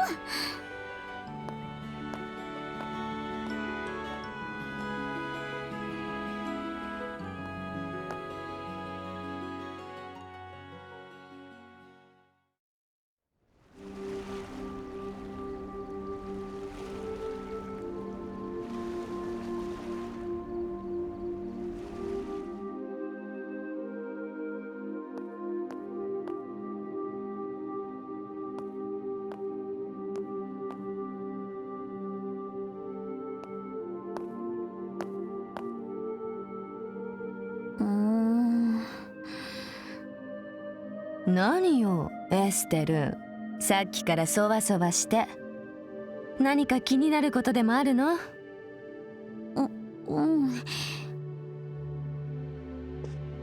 ねえ知らねえ、食事の時ヨシは変じゃなかった？変なのはあんたの方でしょ。あの子はいつも通り落ち着いていたじゃないの。それはそうなんだけど。ははそっか、そういうことか。何をいきなり。隠さない隠さない。そんな雰囲気はしたけど、やっぱり自覚しちゃったわけね。ヨシュアのこと好きになっちゃったんでしょ。やっぱり分かっちゃう。悪いけど丸分かりよ。でもその様子じゃヨシュアにはちゃんと伝わってないみたいね。そうだと思う。ヨシュアってこういうこと昔から鈍いところあったし。で私も人のこと言えないか。もう初々しいわね。あの花より団子だったエステルがよくぞここまで。お姉さん感激しちゃうわ。もうシェラ姉には金輪際相談しない。嘘からかって悪かったわ。でもそうね、考えてみればあんたたちは思春期に入る前に出会ったのよね。なかなかお互いの気持ちに気づかないのは仕方ないか。そういうものなのかな。私は旅をしてる最中にちょっとしたきっかけで意識して、一度気になりだしたらどんどん意識するようになって。もうこんなの私のキャラじゃないのに。咲かないつぼみはないってね。女の子はみんなそういうものよ。知らね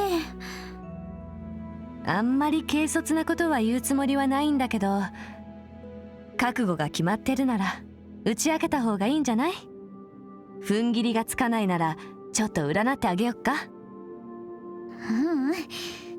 実はもう覚悟は決まってるの。話を聞いてもらう約束もしたし。そっか。よし、それでこそ私の妹分。もうお姉さん泣けてくるわ。それはもうええっちゅうねん。でもありがとう知らねえ。なんだか少し勇気が出てきたわ。私ちょっとヨシュアのところに行ってくるね。まさか今すぐ告白するの？それは別口。なんかさっきヨシュアの様子がおかしいような気がしたのよね。まずはそれを聞き出してくるわ。そう。しかしさすがにあの子のことをよく分かってるみたいじゃないの。あんたとヨシュアならきっとうまくいくと思うわよ。話していい雰囲気になったらそのまま打ち明けてみたらどう？善処します。それじゃあ行ってくるわね。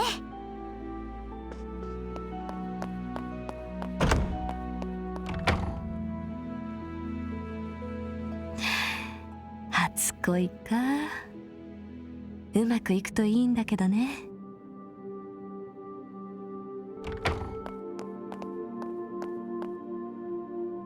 あれ、二人ともいないわね。そういえば父さんはまだ会議とか言ってたか。でもヨシュアは？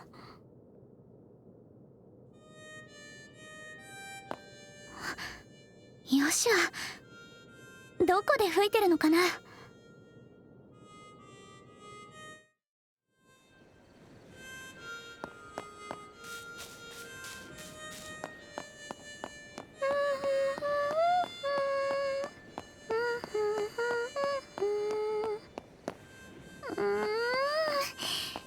風が気持ちいい。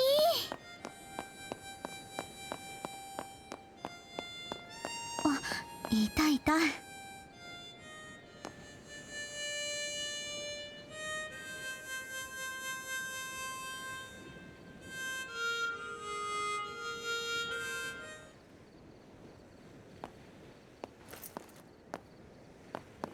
やあ、エステル。いい夜だね。うん。またその曲なんだ。星のありか。いろいろなものをなくしたけど、この曲とこのハーモニカだけはいつも僕のそばにいてくれた。だから吹き納めにと思ってね。え？約束果たさせてくれるかな。君に会うまでに僕が何をしてきたのか、それを今から話したいんだ。よしゃ。うん、分かった。少し長い話になるけど、それでも構わないかな。もちろん。きっちり最後まで聞かせてもらうわ。ありがとう。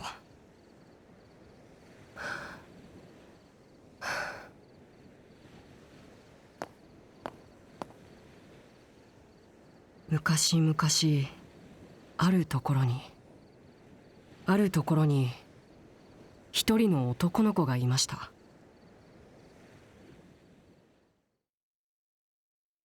甘えん坊で気が弱くて何の取り柄もない男の子。でも大切な人たちと一緒にいて、男の子の毎日はとても幸せでした。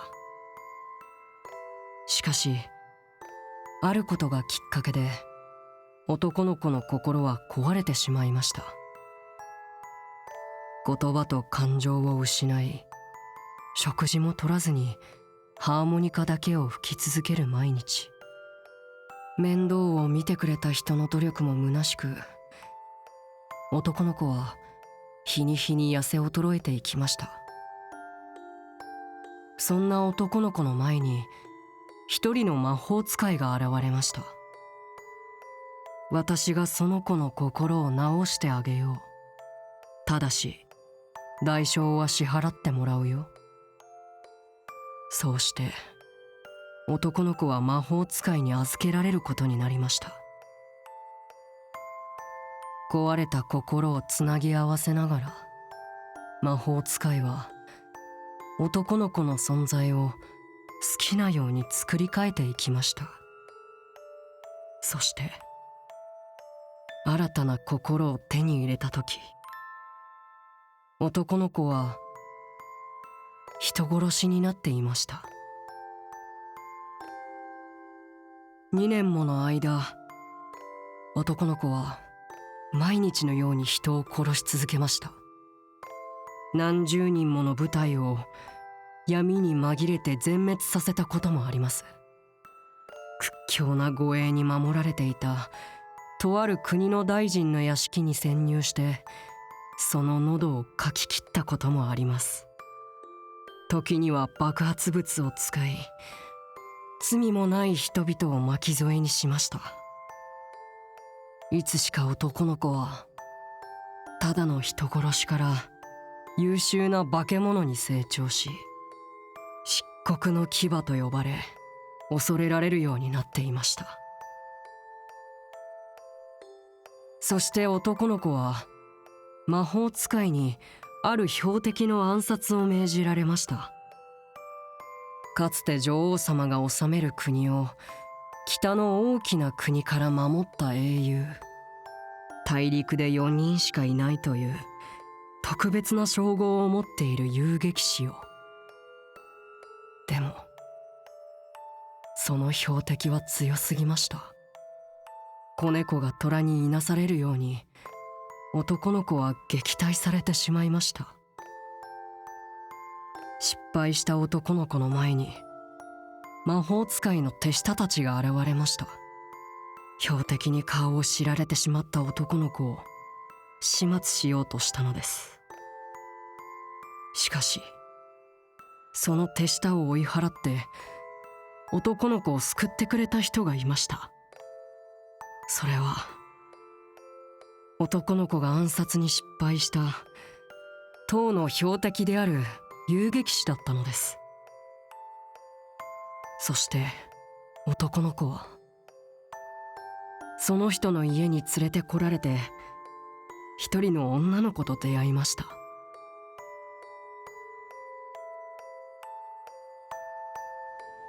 その家で男の子は5年もの間素敵な夢を見せてもらいました。本当ならその男の子には許されるはずもなかった夢を。だけど夢はいつか覚めるものです。現実に戻る時が迫っていました。これでこの話はおしまいだ。ありがとう。最後まで耳を塞がずに聞いてくれて。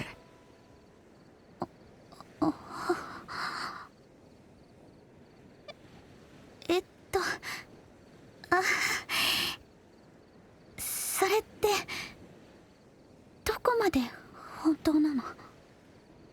全部本当のことだよ。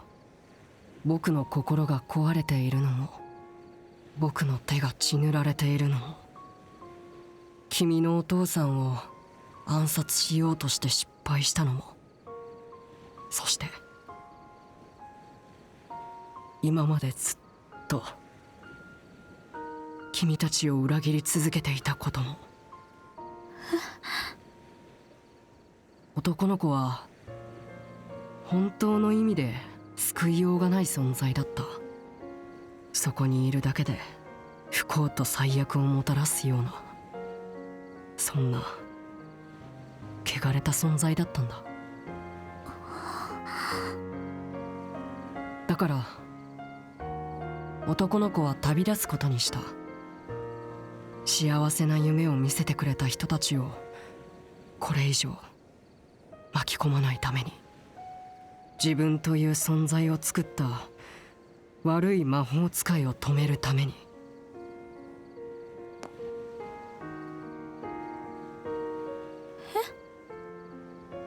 それは僕が人間らしい心を最後に持っていた時のものだ。もう必要のないものだから。だから君に受け取ってほしい。この5年間のお礼にはとてもならないだろうけど、何もないよりはマシだと思うんだ。苦言にしなさいよ。え？いい加減にしなさいっての！夢なんて言わないでよ。まるで今までのことが本当じゃなかったみたいじゃない。過去が何だっていうの？心が壊れてる。それがどうしたっていうのよ。エステル、私を見て、私の目を見てよ。ずっとその男の子のことを見てきたわ。いいところも悪いところも知ってる。男の子が何かに苦しみながら必死に頑張ってたことも知ってる。そんなヨシアのことを私は好きになったんだから。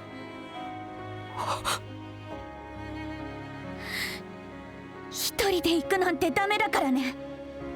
私は私の気持ちを置き去りにして消えちゃうなんて絶対に許さないんだから。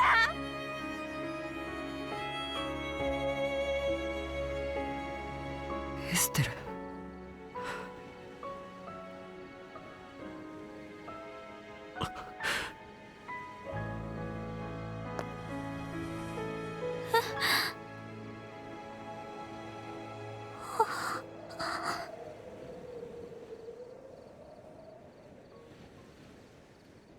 ヨシュア。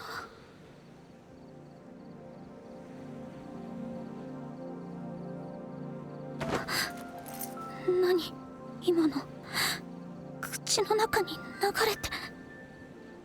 即効性のある睡眠誘導剤だよ。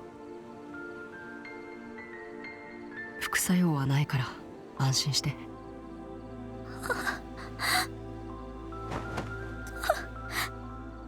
どうしてなんでそんなものを。僕のエステル、お日様みたいに眩しかった君と一緒にいて幸せだったけど、同時にとても苦しかった。明るい光が濃い影を作るように、君と一緒にいればいるほど僕は自分の忌まわしい本性を思い知らされるようになったから。だから出会わなければよかったと思ったこともあった。そんな。でも今は違う。君に会えたことを感謝している。こんな風に大切な女の子から逃げ出すことしかできない僕だけど、誰よりも君のことを思っている。よっしゃよっしゃ。今まで本当にありがとう。出会った時から君のことが大好きだったよ。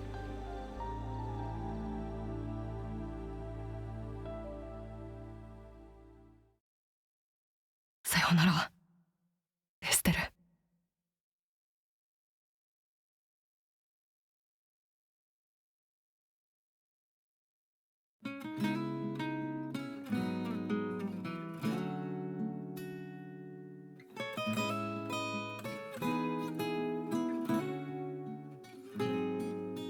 君の影星のように朝に溶けて消えてゆく。行き先をなくしたまま思いは溢れてくる。強さにも弱さにもこの心は向き合えた。君とならどんな明日が来ても怖くないのに。二人歩いた時を信じていてほしい。